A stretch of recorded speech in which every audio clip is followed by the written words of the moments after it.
दिनांक 31 जुलाई 2025 को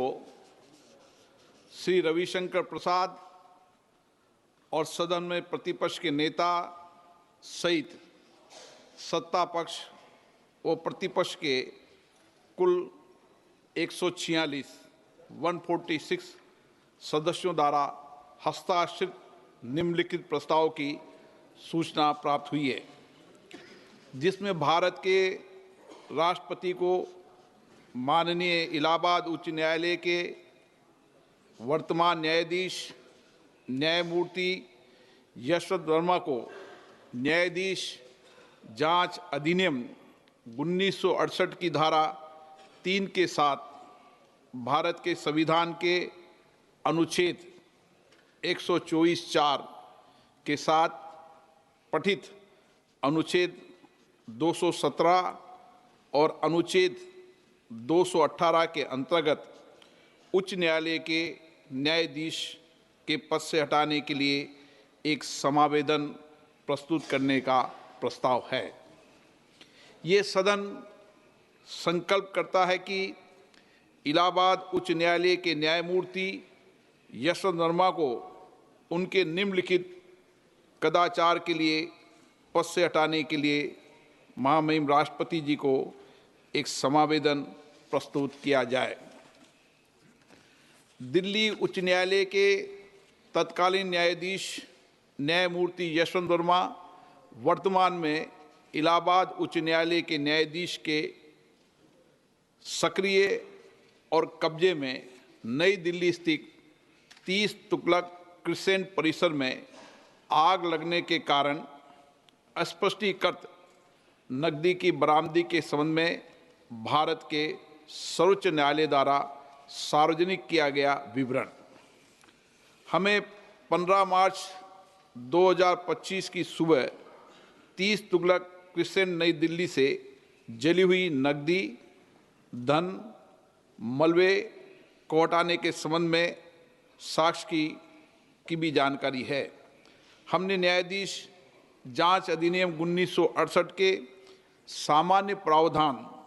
और विशेष रूप से उसकी धारा 3 के प्रावधानों का अध्ययन किया है और हमें उनके बारे में परिचित कराया गया है।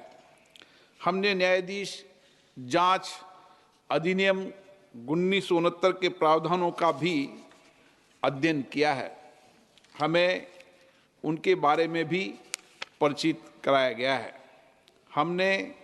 सी रविचंद्र अय्यर बनाम न्यायमूर्ति A.M. भट्टाचार्य एवं अन्य 1995 5 SCC 457 केस में भारत के उच्चतम न्यायालय द्वारा घोषित कानूनों के साथ साथ अतिरिक्त जिला एवं सत्र न्यायाधीश X बनाम मध्य प्रदेश उच्च न्यायालय के मामले में दिए गए फैसलों से भी खुद को परिचित कर लिया है। 2015 4 SCC 91 और ये कि अतिरिक्त जिला एवं सत्र न्यायाधीश X सुप्रभा के मामले में उक्त निर्णय को सामान्यता और विशेष रूप से पैरा 33 को पढ़ने पर ये स्पष्ट है कि दिल्ली उच्च न्यायालय के मुख्य न्यायाधीश ने न्यायमूर्ति यशवंत वर्मा के विरुद्ध शिकायत को गंभीर प्रकृति का पाया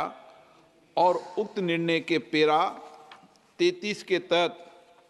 परिकल्पित इन हाउस प्रक्रिया का पालन किया। यह भी स्पष्ट है कि भारत के तत्कालीन मुख्य न्यायाधीश ने इस गंभीर एवं चौंकाने वाले घटना और तथ्यों पर विचार करने के बाद और न्यायमूर्ति यशवंत वर्मा की प्रतिक्रिया तथा दिल्ली उच्च न्यायालय के मुख्य न्यायाधीश की टिप्पणियों को ध्यान में रखते हुए ये राय बनाई कि इस विषय पर गहन जांच आवश्यक है। इसलिए भारत के तत्कालीन मुख्य न्यायाधीश ने अतिरिक्त जिला एवं सत्र न्यायाधीश एस सुप्रा के मामले में निर्णय के पेरा 33(3) में परिकल्पना के अनुसार एक 3 सदस्यीय समिति का गठन किया गया। हमें यह भी याद है कि भारत के माननीय तत्कालीन मुख्य न्यायाधीश ने समिति की रिपोर्ट भारत के महामहिम राष्ट्रपति और भारत के माननीय प्रधानमंत्री को भेजी है। ये स्पष्ट है कि भारत के माननीय तत्कालीन मुख्य न्यायाधीश ने अतिरिक्त जिला एवं सत्र न्यायाधीश एस सुप्रा के मामले में फैसले के पेरा 33(7) के प्रावधानों के अनुसार कार्य किया है, जो स्पष्ट रूप से भारत के तत्कालीन मुख्य न्यायाधीश की राय को दर्शाता है कि पेरा 33(3) के तहत गठित समिति की रिपोर्ट में पाए गए आरोप इस प्रकृति के हैं कि उक्त न्यायाधीश को हटाने की कार्रवाई शुरू करने की आवश्यकता है। उपयुक्त तथ्यों के अवलोकन और सार्वजनिक रूप से उपलब्ध तथ्यों, न्यायमूर्ति यशवंत वर्मा के कब्जे वाले और उनके नियंत्रण में स्थित आधिकारिक परिसर से जली हुई नकदी की बरामदी और उसे हटाने से संबंधित परिस्थितियों की स्वतंत्र रूप से जांच करने के बाद हम स्वतंत्र रूप से ये भी पाते हैं कि भारत के संविधान के अनुच्छेद 124 के साथ पठित अनुच्छेद 217 और अनुच्छेद 218 के तहत हटाने की प्रक्रिया न्यायाधीश अधिनियम 1968 और उसके तहत बनाए गए नियमों के अनुसार शुरू की जानी चाहिए। वेदाक चरित्र और वित्तीय बौद्धिक ईमानदारी न्यायपालिका में एक आम आदमी द्वारा रखे गए विश्वास की नींव है, और यह भी कि वर्तमान मामले से जुड़े तथ्य जो कि भ्रष्टाचार की ओर इशारा करते हैं, वो भारत के संविधान के अनुच्छेद 124 के साथ अनुच्छेद 217 और अनुच्छेद 218 के तहत कार्रवाई और प्रक्रिया के योग्य हैं, और संसद को इस विषय पर एक स्वर में बोलना चाहिए और देश के प्रत्येक नागरिक को सार्वजनिक जीवन में भ्रष्टाचार के प्रति जीरो टॉलरेंस के अपने संकल्प के बारे में एक स्पष्ट संदेश भेजना चाहिए। अतः हम भारतीय संविधान के अनुच्छेद 124 के साथ पठित अनुच्छेद 217 और अनुच्छेद 218 के अंतर्गत इलाहाबाद उच्च न्यायालय के न्यायाधीश न्यायमूर्ति यशवंत वर्मा को पद से हटाने के लिए ये प्रस्ताव प्रस्तुत करते हैं। कृपया इस प्रस्ताव पर